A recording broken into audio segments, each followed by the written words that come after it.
Money in for Greeny. All right, listen. When you look at the Bucks, a lot of people are going to say, hey, well, Giannis missed a couple games. But the last 2 games, the collapse by the Bucks means a lot more than just one series. Was this season a failure in your mind? Well, look, I understand Giannis is explaining. For me, I think it's a coaching failure. Now, I know that Giannis didn't play Game 2 and Game 3.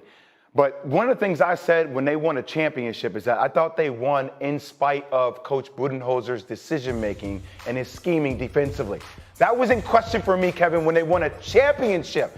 I was going on TV the next day saying, can I ask for a coach to be fired after they win a championship?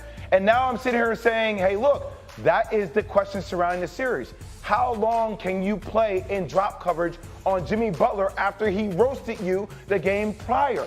You know, why are you playing Brook Lopez on Bam when Eric Spoelstra is running him at the point guard spot?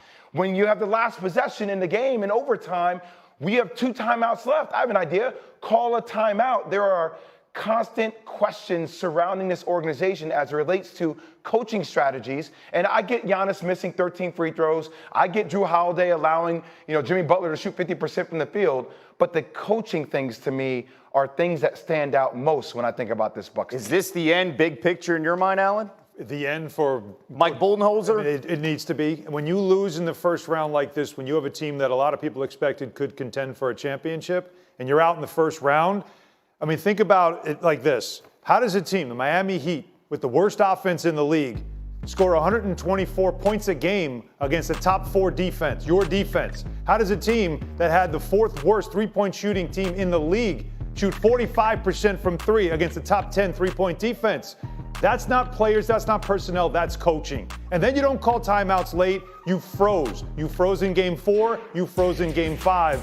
Somebody has to face the music. It's Mike Budenholzer. Kevin, when we were playing the Los Angeles Lakers my 1 year in the league, Bill Cartwright was my coach, and he said, Jay, they're going to be in drop coverage. Just come up. You're going to get a shot every time.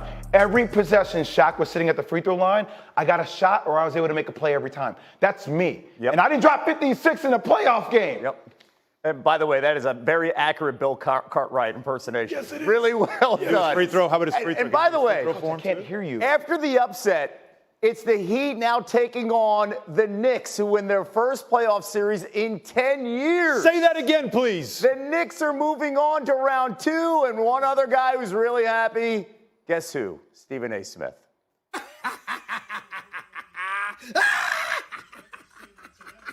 Whoa! 1 down, 2 more to go. I'm thinking finals, baby. I'm thinking finals. Orange and blue skies. Orange and blue skies.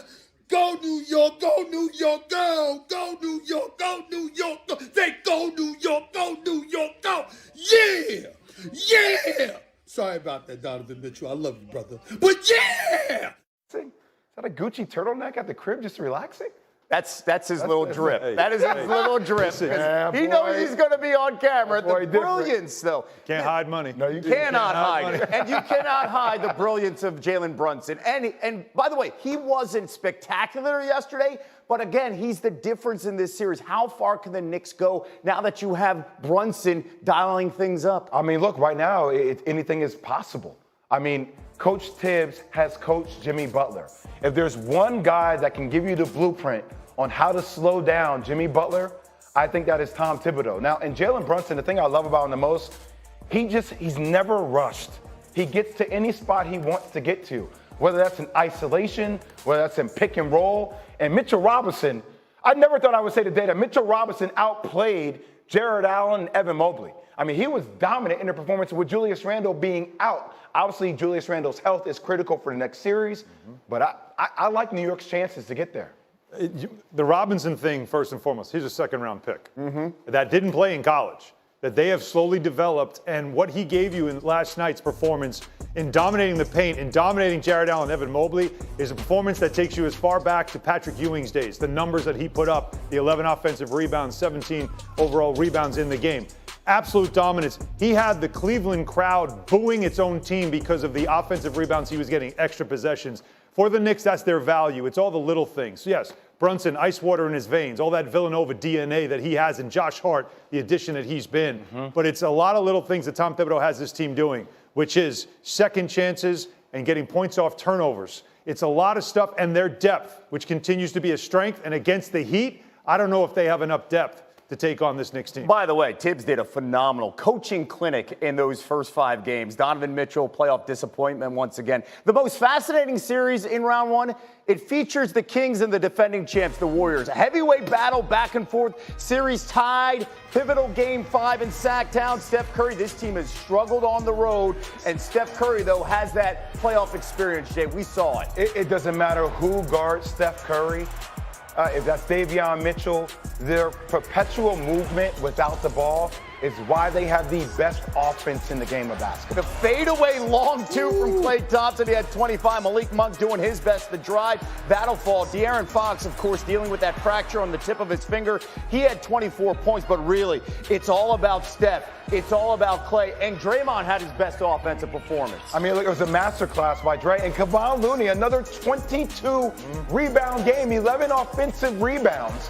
And Steve Kerr and these guys have figured it out. And when Andrew Wiggins make a shot, Klay's making shots off the dribble, they're the best team in basketball. That's a really good sign for the Warriors when Wiggins is going off. He had 20 points, 9 of 16. Then Curry wasting time. Hey, look at this possession, man. Look at this possession. Are you kidding me? Can we get sweet Georgia Brown playing underneath this, please? Like, look at that possession just right there.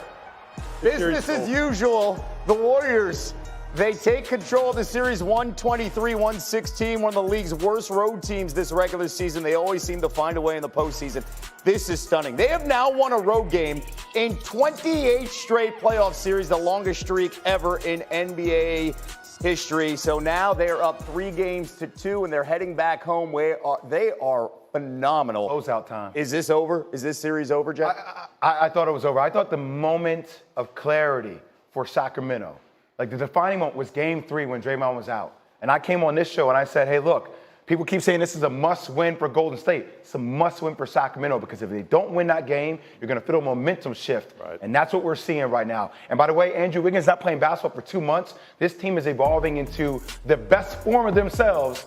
And we need to re-enter that conversation about Steph being the best player in basketball. Are we overlooking the Warriors here, especially Allen, after what we saw from Draymond? We haven't been talking about the Warriors. I mean, they were down 0-2 early on. It's like, oh no, are we overlooking them in the West? Some people might have, not me. I don't think Jay was either. The way we were watching this team, that 0-2, you just said, all right, the Kings, this is their first experience. And this series will start to get real once they go on the road. And it did. And the Golden State Warriors experience is showing out at this point, and the inexperience on the Kings side is showing out at this point. The Warriors know where they are and what they're doing. Okay, that game, Friday night, game 6, how important is it for them to close out so they can rest and wait for LeBron potentially or Memphis? You got to get it done. But I think, frankly, if they close out, whenever they close out, they are a nightmare matchup for the Lakers if the Lakers are able to get by Memphis. Okay, we will see how that plays out. By the way, we got that game between the Lakers at home against the Grizzlies. That is tomorrow night. Phenomenal matchups. The